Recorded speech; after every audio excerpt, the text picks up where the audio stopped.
I, Su Yunjin, have no name of my own in this capital city. When others call me Lady Shen, I am Shen Wangqing. Only when they call me Lady Su. I, truly Su Yunjin, I have been the Shen family's body double for 18 years. At the spring banquet, Shen Wangqing personally drew my eyebrows and applied my powder. Tapping her fingertip against my brow, she said, His Royal Highness Prince Chen is also attending today. You only need to make a fool of yourself in public, so that he loses all interest in the daughters of the Shen family. Her eyes hid a smug satisfaction, as if she could already see my humiliated state. I lowered my eyes and agreed. Attending banquets in her place, shining in her place, and losing face in her place had long become second nature to me. At the banquet, wine cups clinked and laughter flowed. I mimicked Shen Wangqing's usual delicate and gentle demeanor, intending to find an excuse to pretend to be drunk and slip away. But unexpectedly, Xiaoyan, Prince Chen, suddenly spoke up. A woman's lack of talent is her virtue. Why must Lady Shen force herself to maintain the reputation of a scholar? The entire room fell silent. I should have meekly accepted this mockery. That was the exact embarrassment Shen Wangqing wanted. But that phrase, a woman's lack of talent is her virtue, stung my ears painfully. I raised my eyes to look at the figure in black, sitting at the head table, and blurted out, "Does your highness know of Lady Shi from the previous dynasty?" As a commoner, she compiled the national history, earning the respect of all the court scholars. If women truly need no talent,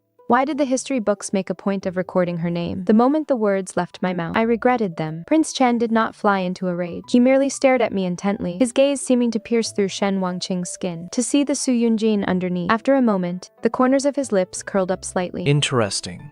Those two words sent a chill down my spine. After returning to the manor, I spent several days in anxious dread. I even made mistakes on 2 pages while copying books for Shen Wangqing. Just when I thought the storm had passed, an imperial decree of marriage was delivered to the Shen manor. The Prince of Chen has asked to marry the legitimate daughter of the Shen family. Shen Wangqing collapsed onto her embroidered stool, her face deathly pale. The day the imperial decree was delivered to the Shen manor, Shen Wangqing came to my room and fell to her knees. I was flipping through a newly borrowed storybook, not even raising my eyelids. She knelt for a long time before finally speaking. Yunjin, go in my place.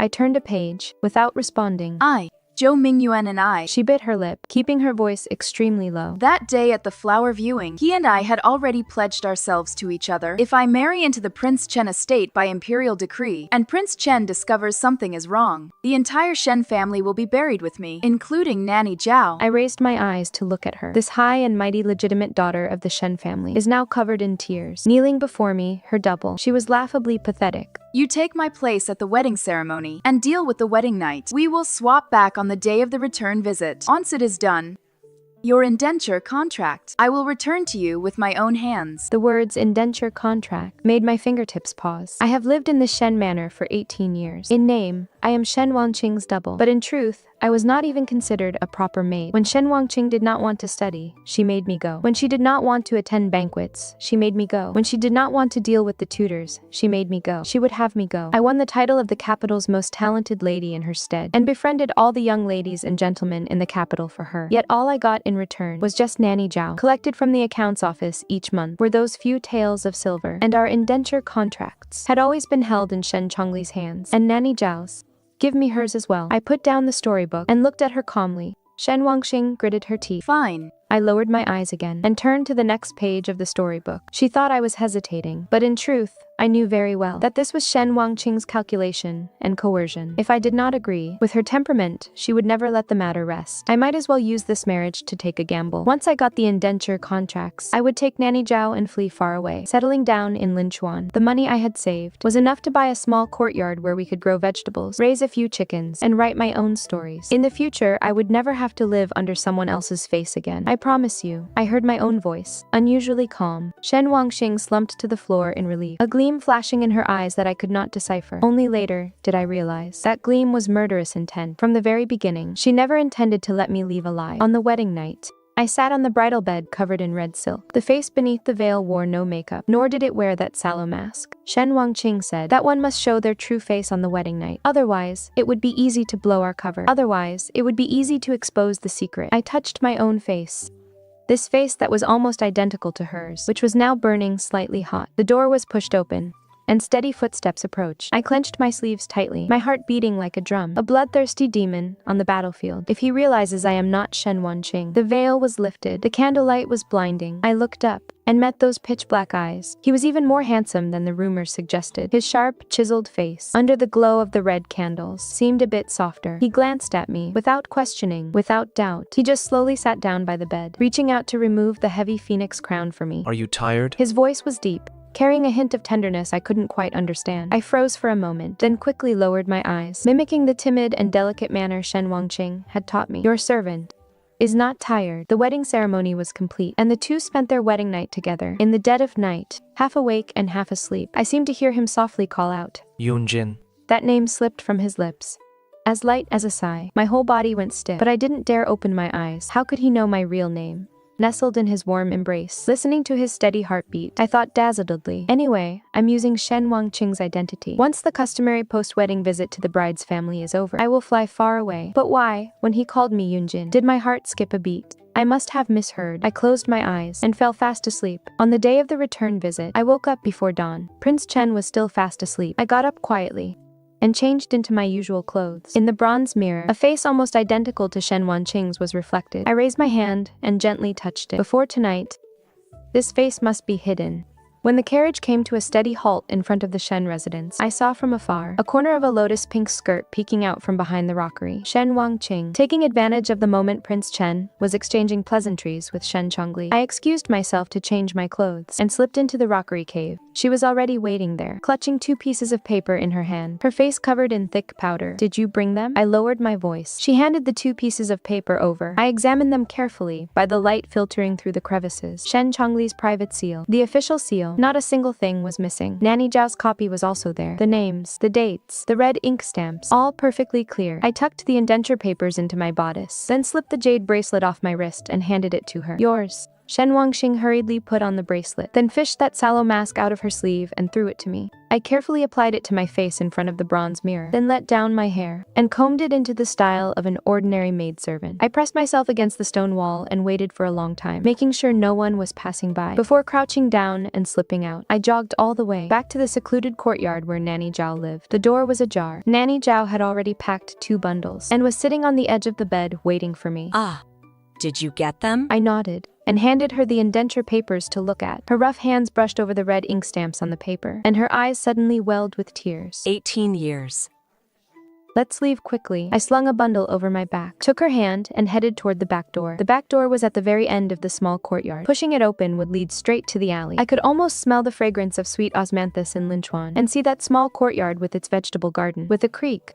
The courtyard door was pushed open. It wasn't the back door, but the front gate of the courtyard. My footsteps halted, and my pupils contracted sharply. A figure in magnificent robes blocked the doorway. Against the light, broad shoulders, a narrow waist, he exuded an air of noble elegance. He turned his head slightly, the sunlight falling on his sharply defined profile. His thin lips curved into a faint, knowing smile. It was Prince Chen, Xiaoyan. Wasn't he supposed to be in the front hall drinking tea with Shen Chongli? Instinctively, I shielded Nanny Zhao behind me, tightened my grip on the bundle on my shoulder, and forced a guilty smile. The movement of the smile pulled at the fake mask on my face, making the skin underneath ache from the tension. He walked into the courtyard step by step, his gaze sweeping across my face, landing on the bundle on my shoulder, and then slowly shifting back to my eyes. That look seemed to say, Caught you. I gripped the bundle on my shoulder tighter and took half a step back, yet Prince Chen did not show any anger. He merely walked into the courtyard at an unhurried pace and came to a halt 2 paces in front of me. He looked at me for a moment, then suddenly spoke, reciting 2 lines of poetry. Even if the wild swan flies away and never returns, it once left its footprints in the slushy snow. My entire body froze. This was about what happened at the Mid-Autumn Poetry Gathering last year. That day, Shen Wanqing did not want to attend, so she pushed me to go in her place. During the banquet, someone made things difficult for me, demanding that I compose an impromptu poem on the theme of wild swans. In my desperation, I altered Master Su's lines, just to get by. I had only recited that poem once. With so many people present, I thought no one would remember, but he remembered. Not only did he remember, he even recited it word for word. Your Highness, this servant does not understand what you are saying. Grit teeth, I took another step back. Prince Chen straightened up, his gaze falling upon my face, slowly sweeping across the edge of that sallow mask. He watched me for a moment, then suddenly spoke, my voice very soft, yet every word was crystal clear. Su Yunjin. My pupils dilated instantly. He knew my real name. Not Shen Wangqing, not a maid of the Shen household, but Su Yunjin. This name was unknown even to most of the servants in the Shen manor. At the Mid-Autumn Poetry Gathering, you wrote with your left hand when composing that impromptu poem, whereas Shen Wangqing is right-handed. I have also seen your handwriting. The visiting cards sent from the Shen manor to my estate, written in that elegant, delicate script, came from your hand. To think he had observed me so closely. Yet, as if blind to my panic, he pulled a book from his sleeve and held it out to me. Something you left behind at my estate. I brought it along for you. I looked down and saw a picture book. On the cover were 3 words: The Palace of Eternal Light. It was indeed the one I had left behind at his estate. On the title page, there were even some casual notes I had jotted down. On the page you turn to, it is written, "Love is of unknown origin, yet it runs deep." As if seeing through my confusion, he said calmly. You even wrote a comment next to it. These words are the most touching. The handwriting of the annotation is identical to that on the visiting cards. I was left speechless. Go to Linchuan if you must. Once I ask Imperial Father to grant me Fuzhou as my fief, I will go to Linchuan to find you. He stuffed the playbook into my hands, his tone as calm as if he were commenting on the fine weather today. A cold sweat broke out across my back. I had never mentioned this place name to anyone, having only spoken of it once to Nanny Zhao. Yet, he even knew about this. He must have secretly investigated my whereabouts. The Prince of Chen did not explain. He merely took a step back, clearing the way to the courtyard gate. The meaning could not have been clearer. You may leave. I will not stop you, but I will come and find you. These words panicked me more than any attempt to stop me ever could. I grabbed Nanny Zhao's hand and fled in a rush. Even after running out of the alley, my heartbeat had not settled down. Nanny Zhao stumbled as I dragged her along. Yet, she did not utter a single complaint, only holding my hand tightly. Her palm was rough and warm. Xiao Yan, the Prince of Chen. Just how much of my affairs had he secretly investigated? As I pulled Nanny Zhao out of the alley, there was only one thought in my mind. Faster, even faster. The marketplace was just 2 streets away. Once we hired a carriage and left the city, even if the Prince of Chen wanted to regret his decision, it would be too late. Sunlight filtered through the gaps in the blue roof tiles. Panting heavily, I said as I ran, Nanny, later on, we'll buy a small courtyard with a vegetable garden in Linchuan, raise a few chickens, and once I make money from writing playbooks. Before I could finish my sentence, a sharp, piercing sound of tearing through the air came from behind. Before I could react, Nanny Zhao yanked me hard. Yan, watch out. Pulled by her, I stumbled and tumbled to the side. Out of the corner of my eye, I saw a feathered arrow brush past my sleeve and lodge itself into the bluestone pavement with a thud. Its fletching vibrated violently. That was a divine arm crossbow bolt used in the military. Before I even had time to feel the after effects of fear, the second arrow had already arrived. This time, Nanny Zhao did not pull me. She shielded me with her entire body, her arms spread wide, like a thin wall. With a dull thud, Nanny Zhao's body shuddered violently and collapsed toward me. I quickly reached out to catch her, and we both tumbled to the ground. My mind went completely blank. Nanny Zhao's face was deathly pale, her lips trembling as if she wanted to say something, but only a muffled sound came out. Don't speak, Nanny. Please don't speak. I'll take you to see a doctor.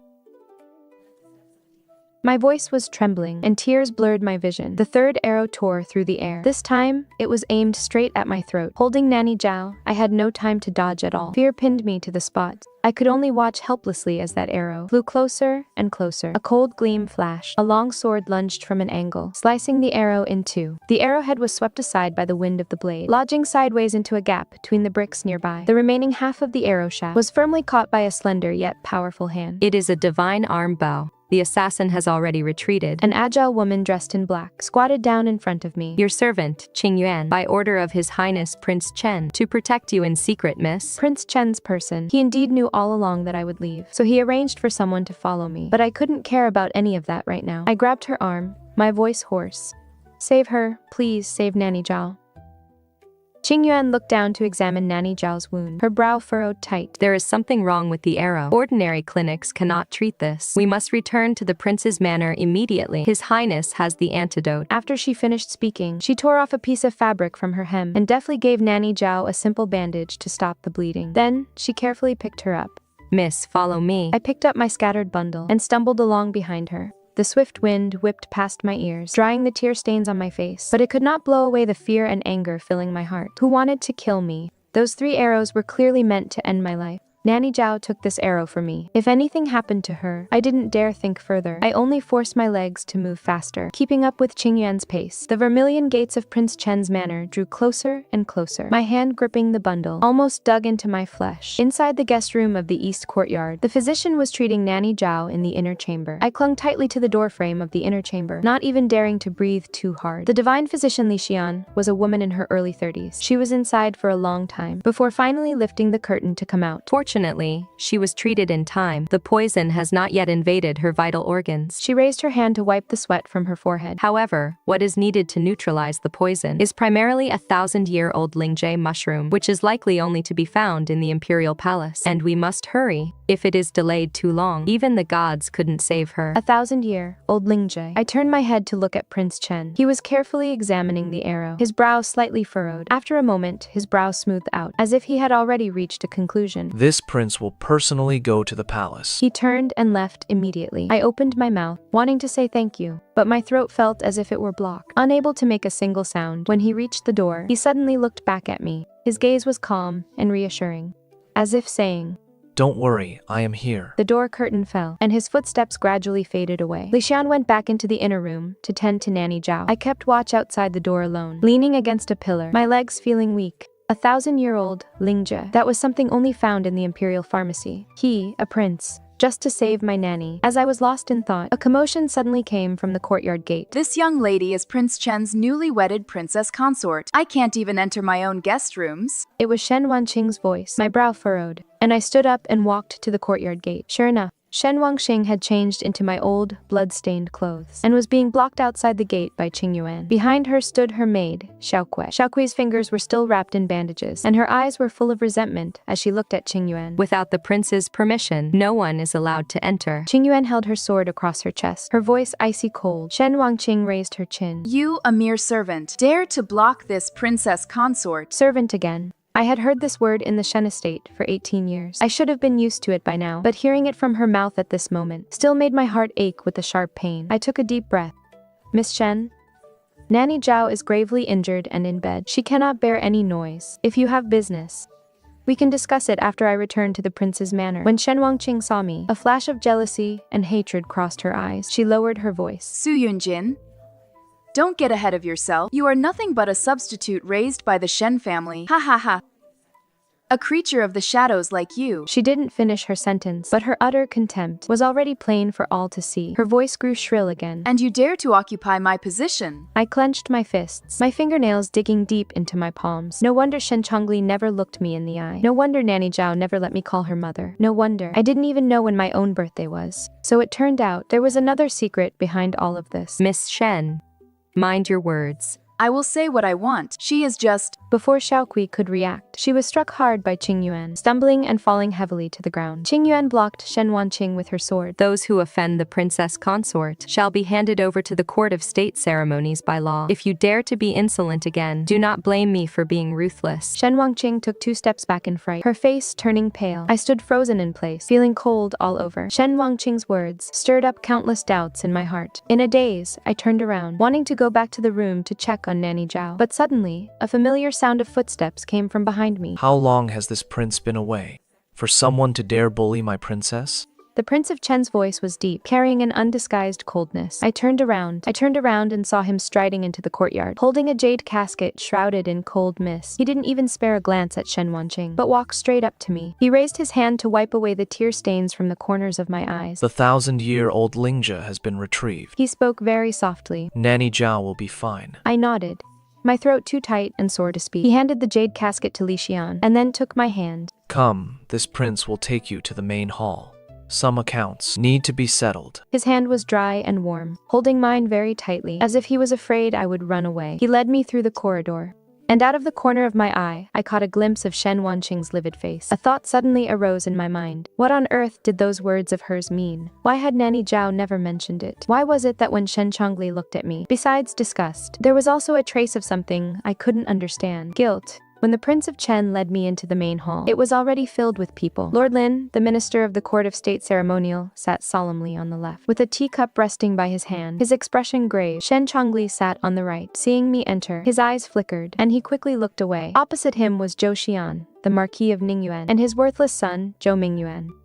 The latter was looking down, rubbing the corner of his clothes, his face full of panic. Everyone is here. The Prince of Chen took his seat at the head of the hall and gently guided me into the chair beside him. I have invited you all here today is only for two things. He clapped his hands. Qianqi walked in, escorting someone. She had a piece of cloth stuffed in her mouth. Shen Chongli suddenly stood up. This is... Does she look familiar, Vice Minister Shen? The Prince of Chen unhurriedly picked up his teacup. Why don't you guess which of your daughters this is? Shen Chongli stared at that sallow face. His lips trembled for a long time, not daring to recognize her. Qianqi ripped the cloth out of Shen Wangqing's mouth. She immediately began to scream. Father, save me. I am Wang Xing. She is the real Su Yunjin. Shut up. Shen Chongli's face turned livid. He slapped her across the face, sending the disguise mask flying, revealing a face with tear-smudged makeup. The entire hall fell silent. When Lord Lin clearly saw that face, which was almost identical to Su Yunjin's, his brow furrowed deeply. Vice Minister Shen, you have 2 daughters? Cold sweat broke out on Shen Chongli's forehead. The Prince of Chen did not give him a chance to make excuses. He tilted his chin toward Qianqi. Qianqi took out the poisoned arrow. Marquis of Ningyuan, please identify this arrow. He handed it to Zhou Xian. Zhou Xian took the arrow, and his expression changed instantly. This is a standard arrow for the divine arm bow. It comes from the repeating crossbow camp under my jurisdiction. He whipped his head around to look at Zhou Mingyuan. You rebellious son, explain this. Zhou Mingyuan fell to his knees with a thud, his entire body trembling. Yes, it was Shen Wangqing. She said she wanted to borrow them for hunting. I didn't know she would use them to kill someone. She also said she would marry me. That is why I lent the military equipment to her. You had an affair with her? Lord Lin asked in a deep, demanding voice. Zhou Mingyuan closed his eyes and shouted. She was the one who approached me. I thought she genuinely cared for me. Who knew she only wanted to trick me out of military equipment? Shen Wangqing's face turned deathly pale, and she collapsed onto the floor. The female coroner brought by Lord Lin stepped forward. She carefully examined the facial bones of Shen Wangqing and Su Yunjin, as well as their statures. Stepping back, she reported, Your Honor, the bone structures of these 2 young ladies are completely identical. Unless they are twin sisters, it would be absolutely impossible to be this similar. Twin sisters. My heart shuddered. I looked at Shen Chongli. His face was already as white as paper. Vice Minister Shen, do you plead guilty? Shen Chongli's lips trembled. Just as he was about to speak, the doors to the hall were suddenly pushed open. Supported by Li Xian and Qing Yuan, Nanny Zhao walked inside. Her face was pale, and her breath was weak, yet her eyes shone as bright as a blade tempered in fire. Shen Chongli,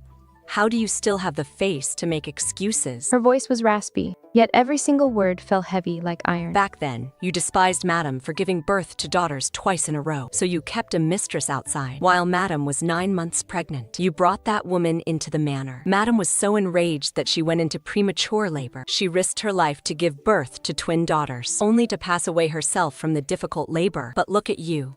You blamed Madam's death entirely on this child. She pointed at me, her eyes rimmed with red. In front of all the servants in the manor, you wanted to throw her to her death. It was I who fought with my life to snatch her away. You demoted her to a servant and had her registered under my household. To the outside world, you only claimed my lady gave birth to 1 daughter, keeping her second legitimate daughter hidden away for 18 years. Shen Chongli, are you even human? The main hall fell into a dead silence. Shen Chongli's legs buckled, and he collapsed back into his chair. His lips trembled, but he could not utter a single word. Shen Wangqing slumped to the ground, her face filled with utter disbelief. Looking at Shen Chongli's pale, defeated face, what welled up in my heart, besides hatred, was actually a trace of absurd amusement. So I was not the person he claimed I was. So I too was a proper legitimate daughter of the Shen family. Yet, to escape the condemnation of his own conscience, my father had forced me to live as a servant for 18 years. The Prince of Chen set down his teacup. Lord Lin. His voice carried an innate, commanding authority. With both witnesses and physical evidence present, the case can now be closed. Lord Lin stood up and bowed. Please rest assured, Your Highness, this official will handle this matter with strict justice. Shen Wangqing suddenly began to shriek. You cannot arrest me. I am the legitimate daughter of the Shen family. I am the princess consort of Chen. Shut up. The Prince of Chen coldly cut her off. The princess consort whom this prince brought home in a grand bridal sedan, and with whom I performed the wedding rituals, has only ever been one person from the very beginning. He looked toward me, his gaze softening. Su Yunjin, my lawfully wedded wife. As Lord Lin pronounced the verdict in court, the main hall was so quiet that one could hear the crackle of the candle wicks. Shen Chongli, for reducing a freeborn person to a slave and treating a legitimate child as a servant, is hereby stripped of his office and sentenced to exile according to the law. Shen Wangqing, for using military weapons from the imperial palaces with the intent to commit murder, is to be imprisoned pending trial. Zhou Mingyuan, for illegally lending military weapons, will have his salary suspended for 3 years and reflect on his actions behind closed doors. He closed the case file and looked at Prince Chen. What does your highness think? Prince Chen nodded. Lord Lin has administered the law impartially. I have no objections. As Shen Chongli was being dragged away, he suddenly broke free from the guards, rushed over, and knelt before me. Yunjin, father has wronged you, but I am your biological father. Please, say a word on my behalf. I looked down at his face. He had never smiled at me, never called me by my name, and never called a doctor for me when I was ill. He only thought of me when he needed a scapegoat. No, the one he thought of was never me, but Shen Wangqing's shadow. Take him away. I heard my own voice, as calm as if I were saying, "The weather is quite nice today." Shen Chongli was dragged away. As Shen Wangqing passed by me, she stared at me intently, her eyes filled with hatred. I did not shrink back, but met her gaze calmly. She opened her mouth, but in the end, she said nothing, and was escorted out. In the main hall, only Prince Chen, Nanny Zhao, and I remained. Nanny Zhao was supported by Li Xian, her eyes red with tears. Her lips trembled as she said, Ai Yan, you have finally reclaimed your identity. After saying this, she clutched her chest, bent over, and began to cough. Nanny, please do not get agitated. Your injuries have not yet healed. Prince Chen walked over, took a piece of paper from his robe, and handed it to me. I unfolded it to look. It was a newly issued household registration document from the government. Under the name column, it read, Su Yunjin. Father, Shen Chongli. Mother, the late Lady Lin of the Shen family. Status, second legitimate daughter. The words second legitimate daughter were what I had waited 18 years for. I clutched that piece of paper, my fingertips trembling. Prince Chen raised his hand and wrapped his arm around my shoulder. Su Yunjin, you are the princess consort whom I have lawfully wed. From now on, no one shall ever bully you again. His embrace was very warm, carrying a faint, clean scent of pine. Leaning against his chest, I listened to his steady heartbeat and suddenly asked a question that had been buried deep in my heart for a long time. Why is your highness so good to me? From that comment about me being interesting at the spring banquet, to the imperial decree of marriage, to his tenderness on our wedding night, to his secret guards saving me on the street, and to him entering the palace to beg for the 1,000-year-old spirit Lingjie mushroom. Every single thing did not seem like the attitude a prince should have toward a mere substitute. Prince Chen did not answer me. He simply let go of me, pulled that copy of the Palace of Eternal Life from his sleeve, opened it to the title page, and held it out in front of me. I looked down. That page happened to be Master Tang's inscription. The ink was clear. Love begins without a known origin. Yet, it runs ever deeper. Startled, I looked up at him. His gaze was calm and deep, as if holding many unspoken words. Yet he refused to say a single one. He simply tucked the picture book into my hands. Is this answer enough? I could not say for sure, but I suddenly remembered our wedding night, half asleep and half awake. He seemed to have whispered something in my ear. That voice was too soft. I didn't hear it clearly. I only remembered that he held me very tightly in his arms, as if he was afraid I would disappear. I didn't press for answers, but simply held Tevithalis of eternal youthhood close to my chest, and nodded. It is enough. Outside the window, the setting sun bathed the main hall in a warm, golden glow. Nanny Zhao had been helped away by Li Xian to rest. Qingyuan had slipped out at some point. In the vast hall, only he and I remained. Prince Chen took my hand. Come, I'll take you to have dinner. After such a chaotic day, you must be hungry. He led me outside by the hand. I looked down at our clasped hands. His palm was large, with distinct knuckles, completely enveloping my hand within his. That warmth penetrated my skin and seeped into my veins, soothing all the resentment and grievances of the past 18 years. In this world, it turned out there was actually someone willing to stand up for me. After that day, life in the prince's manor became peaceful and comfortable. He never spoke many sweet words, yet he always showed his care for me in subtle ways. Knowing that I loved to read, he handed me the key to the manor's library. Knowing that I worried about Nanny Zhao, he had Dr. Li come every day for follow-up consultations. Late at night, he would often hold me close as we slept, his breath falling upon the crown of my head, safe and reassuring. However, the turbulent waters of the capital never truly settled. The gloom in his eyes grew heavier day by day. A month later, Nanny Zhao was able to get out of bed and walk. In his study, Prince Chen talked to me for a full 2 hours. From the political situation in the capital to the remnants of the Shen family, and from the undercurrents in the palace to the military situation at the border. Finally, he held my hand. hand, my voice very soft. Go live in Linchuan for a while. Once I settle things here, I will come to pick you up myself. I did not cry. I had seen too much over the past month. Shen Wangqing had confessed in the Court of State ceremonial prison, revealing where the funds embezzled by Shen Chongli over the years had gone. News came from the palace that the Prince of Chen's imperial father was in failing health, and several princes were growing restless. If I stayed here, it would only bring him harm. Fine. Just make sure you take good care of Nanny Zhao. He smiled helplessly. Nanny Zhao is your person. How would I dare neglect her? On the day of departure, he saw me off outside the city gates. He took a letter from his sleeve and handed it to me. Open it only when you arrive. The carriage had traveled far. When I lifted the curtain to look back, he was still standing in the same spot, his dark robes billowing in the wind, looking like a solitary pine tree. I opened the letter inside the carriage. There was only one sentence. Tang Xianzu is in Linchuan. Go learn how to write play scripts from him.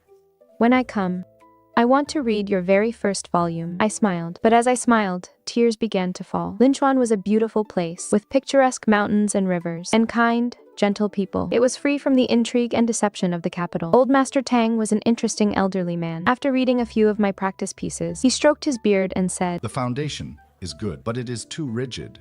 A play script needs vitality, not just rules and structures. I studied under him for 3 months, moving from imitation to creation, and from being restrained to letting go. On the night I finished writing my first play script, I was so excited that I did not sleep all night. The next day, with dark circles under my eyes, I went to the master for his feedback. After reading it, he wrote down 4 words, full of passion and strength. I immediately made a clean copy and sent it to the capital. Prince Chen's reply came very quickly. Enclosed with the letter was the sequel to a newly published play. His annotations on the title page were even longer than the main text. To my wife Yunjin, I read your new work and stayed up all night. I especially love the line, the greatest suffering in the world is love sickness. It truly speaks to my heart. Holding the letter, I laughed out loud in the courtyard. Nanny Zhao brought over a bowl of lotus seed soup and teased. Did you receive another letter from the prince? Yes. I folded the letter carefully and kept it close to my heart. He said my new play is wonderful. Nanny Zhao smiled and shook her head, but she didn't expose me. I had already read that letter over and over, 7 or 8 times, until the creases were frayed. Days passed like this, one by one. I wrote plays, and he replied. He sent interesting news from the capital, newly published plays, and seasonal pastries. I sent him my newly written drafts, dried sweet osmanthus soup from Linchuan, and the old master's prefaces for his new works. His letters never mentioned the bloody storms of the imperial court. He only told me what he ate that day, whom he met,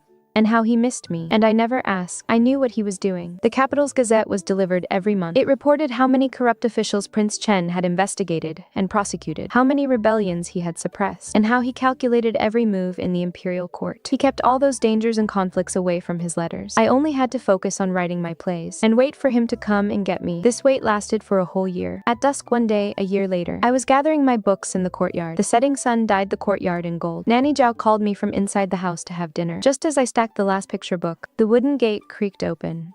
I turned around, and the books in my hands scattered all over the ground. Xiaoyan stood at the entrance, dressed in a splendid robe, looking travel-worn, yet as handsome as ever. The evening glow fell upon his shoulders, as if draping him in a layer of golden sand. In his hand, he held a book. It was the new picture book I had sent to the capital last month. He spoke, Yunjin, his voice carrying the hoarseness of a long journey. everything you wrote in your picture book has come true. I froze on the spot. The Lin family has been vindicated, and the Shen family has been executed. The story you wrote came true, word for word. He walked into the courtyard step by step, holding the picture book out to me.